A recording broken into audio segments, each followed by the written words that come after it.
nice sunny days, good people of Iowa. Welcome to the inaugural episode of the True Solar podcast here. I am John Lenz, accompanied by the amazing co-host, Robbie Cooper. Robbie, how you doing today? Hello, I'm good, thank you. Awesome. So the whole point of this podcast, guys, is just to kind of educate the general public, the good people of Iowa specifically, about the pros of solar.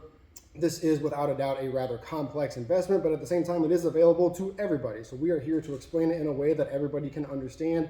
There's a million different ways to kind of splice and dice it. Today we'll be kind of honing in on solar panels. It's kind of on the forefront of everybody's mind whenever they consider the potential of going solar. Is there's a million different panel options. There's a million specs on every panel's spec sheet. What makes a panel good? What should I care about that? Before we dive into that though, everybody's going to ask, why should I trust what you guys say? So, Robbie, educate the good people. Why should they listen to you yourself? What's your experience? What's your background? So I've been in solar specifically for about 3 years. Most of my life beyond that has been spent in the construction industry. So I kind of came into this industry with a wealth of relevant knowledge.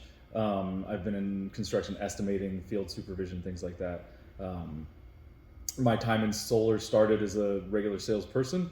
And then I kind of rose into leadership, training other salespeople, putting together training materials and things like that as well. Gotcha. So a really big focus on teaching the salespeople on how to teach their customers, basically, right? Because that's the big thing is you know, we're educators at the end of the day. Exactly. Solar is one of those things that it's very, very complicated to understand, but once the general public understands it, it truly does kind of sell itself a little bit there.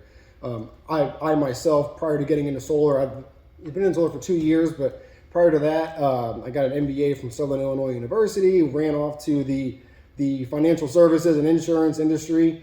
I just really enjoy kind of helping customers handle their money properly, turn $1 into $2 in the most effective way possible. And then this thing called solar kind of fell into my lap, and pound for pound, I kind of was kind of comparing that to life insurance and stocks and bonds and other things I was working with at that time. And pound for pound, nothing can hold a candle, number one. Number two, it's available to everybody. You do have to have some loose change to buy stocks and bonds and things like that. Solar, you can afford your power bill, you can afford solar 9 times out of 10. So it's a beautiful thing. Exactly. Yep. That's kind of what we're here to talk about. So without further ado, let's kind of dive into it. I scoured Reddit. I scoured some Facebook pages that I'm a part of, and there's a lot of broad questions out there from customers considering the idea of going solar, and we're going to kind of take some snippets of that, and hopefully these answers kind of make it back to those individual people. So we're going to call this section, I Truly Need Some Help.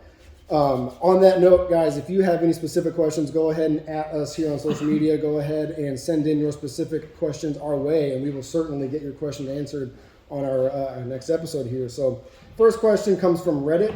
One of the companies I'm talking with keeps claiming their panel will perform better because it's all black. Is that true? And if so, why are non-black panels even an option? Technically, the opposite is true. Exactly. Yep. Kind of goes against the common intuition. Why so? Well, this goes back to what we were talking about with how electricity performs in different temperatures. An all-black panel will absorb more heat in the sunlight. So the hotter that panel gets, and this gets back to that temperature coefficient, the hotter that panel gets, the less efficient it is at producing electricity. Well, all black panels look nice. Nobody will doubt that you're going to get better efficiency out of a panel that looks like this. Exactly. Yep. So in my experience, I mean, you can call me biased. I don't think solar panels look that bad, but that is a rather biased opinion. We'll kind of take that for what it is, take it with a grain of salt. But a lot of people are completely fine having solar panels face, visible from the street or one way or another. But maybe you have a pesky homeowners association that if it's on the front, it has to be all black. If not, it's going to be on the back or whatever. So certain situations, you kind of have to go with that triple black. And when we say all black, it's black cell, black frame, and a black back sheet in there. Yep, exactly. So why are, this person asked, why are non-black panels even an option? Well, if it's a ground mount way out of the way, even if aesthetics are important to you, you probably don't care what your ground mount looks like. No one's going to see it on your farm, right? If it's going on the back half of your house, you're only going to see it if you're having parties in the backyard or mowing the yard in the backyard. There's a lot of situations that even if you care about aesthetics, it doesn't matter. Just give me the most efficient, the one that performs the best, and that would be a non-all black option. Question 2, I truly need some help. I am considering both ground and roof mounting options, but the ground mount is about 2 kilowatts less of a system size than the roof mount. Why aren't they the same system size? So now we get to talk about what direction are these panels facing, Boom. and does that matter? Boom. Doesn't matter. It does. Absolutely, it does. What's ideal? What's not ideal? What might be leading to this sizing discrepancy? So some of this is regional, but it's consistent across most of the United States. But that facing panels due south is the most efficient direction to face them, because that's obviously where the equator is. That's where the sunlight is the most direct. Yeah. Basically anything south facing, because the sun will cross us at the south, morning or evening, it's going to have some light on it. Depending on the season, it'll have more than others. But if you had east facing, you got almost nothing being produced in the afternoon, and vice versa for west facing. Yeah. South, you kind of get the best of both worlds. So if I have a house that has roof spaces facing east and west, the requirement for the size of the system is going to be larger than if I can have all my panels facing due south. Mm-hmm. Pretty straightforward. Exactly. Yeah. Now, I wish I had the details of this Facebook user's proposal, because even if their roof is mostly south facing, it's pretty rare to have like a due 180 south, and every little degree off of that due 180 does actually make a bigger difference than one might think. Number one. Number two, for the sake of this Facebook user's question here, let's kind of humor him a little bit. If it is a due south facing roof versus due south facing ground mount, there still is likely going to be a little bit of a sizing difference for some of the temperature related things we talked about earlier, right? Some of that, and the pitch of the panels. Also that. Because then another regional thing for us is that tilting panels at about a 30-degree pitch is going to capture the most direct sunlight in this part of the world. So if you're on a roof, you are married to whatever the pitch of that roof is, which is typically probably going to be a little bit flatter than a 30-degree pitch.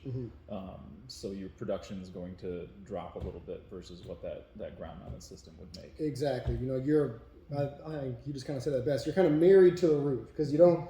Sometimes I get asked, well, can't you do something fancy with the racking to get the pitch the way that's best? And I'm like, well, if you want a kite on your roof, sure, we can kind of pitch it up there. But if the wind catches it in a terrible way, you're going to watch your big, fancy, expensive solar system go off in the wind there. So you don't want that. You want to keep it nice and flush, keep the wind out from getting caught up under there and everything. The ground mount, you're not married to anything. You got this big, wide open area to play with. I mean, it's a sandbox, basically. Why would you not do everything ideal? So yeah, do 180 south, 30-degree pitch, and a much better ventilation. Even if this customer has a due south-facing roof, handful of reasons why the ground mount would be a smaller system still. Alrighty, so moving on to the next I truly need some help question sent in from Facebook here. This person asks, I found a wholesale solar panel company that shows that I can buy the same panels that an installer quoted me for about $15,000 less. They quoted me $7,000 for the panels themselves, but the quote I received from the installer is about $22,000. Why on earth is anyone having quote-unquote professionals do the work and making 3x the profit? Basically, this person's saying, I found the same hardware, the same panels online for cheaper. Why shouldn't I just buy it myself and install it myself? Your rebuttal. There's a number of reasons that this would be problematic. For one, whether or not a contractor is like certified by the manufacturer, and possibly even like how those panels were rated from the manufacturing facility, can impact whether it has a warranty or not, or it might have like a reduced factory warranty, different from what you would get from like a tier 1 Right. quality produced top tier panel. Because one thing that happens is that the solar panels get rated for quality as they go out of the facility. That's why like sometimes if you get into the weeds and look at a solar panel spec sheet, you'll see wattage ratings that are like 400 to 450, because the output ratings can vary just Yeah. inherent to the way that silicon cell technology works. Yep, definitely something to look at. But also, it seems like, I mean, this person got a quote for $7,000 for the panels. Robbie, what happens if you just throw a bunch of panels on the roof? Then you've got some cool looking glass structures on Yeah. your roof, and Yep. that's about it. Yep. Solar panels take the sun's energy, and through a bunch of science and what seems like magic, it'll produce DC power. But all these lights here, or your kitchen appliances, everything in your home uses AC power, so there has to be an inversion in there. So it seems like this person also should get a quote for a set of inverters. The panels need to be secured to the roof, so they also need to get a quote for racking. I don't know about you, but if I go cheap on the labor side of things, I could be looking at roof leaks. I could be looking at all sorts of construction, poor workmanship related extra expenditures. So at the end of the day, this is not seeming all that cheap, is it? No, and there's this person mentions quote unquote professionals. There's a lot of value in the turnkey service that someone like our company or any kind of reputable professional installation company offers, or should offer at least, that we have people that are experienced in communicating and dealing with the utility companies and filing for interconnection, because that is not a simple, straightforward, easy process. Right. Somebody is also going to have to draw up plans for this system, apply them for a building permit and get them approved and things like that. You think it's hard to get a permit approved for a detached garage to be built? Try solar. Yeah, because we're talking about connecting a power system into a massive power grid. Mm-hmm. That can be dangerous, very dangerous if done Mm-hmm. incorrectly, or quote unquote professionally. Right.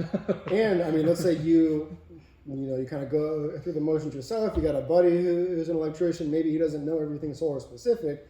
You spend $7,000 for the panels. Let's just humor this person. Let's say that they can get all the hardware properly for a few grand less than this other quote unquote professional quote. They go through all the work. They get it installed. They fail inspection. They got $20,000 worth of glass on the roof that is not yielding them any financial benefit whatsoever.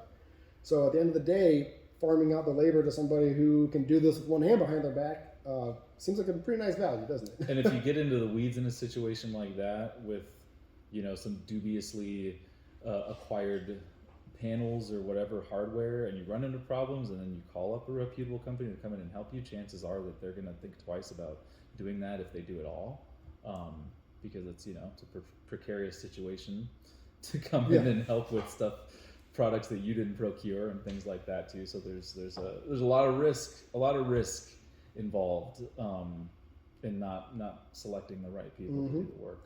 Well, guys, that concludes the inaugural episode of the True Solar Podcast. Again, I'm John Lenz, accompanied by Robbie Cooper. If you liked what you saw and listened to, our contact information is available here on this page. Go ahead and reach out to us individually, or reach out to us on the True Solar main page if you're at all interested in learning more about what we have to offer, or just general questions about solar in general. If you're not even in Iowa, we can't help you, but we're happy to help.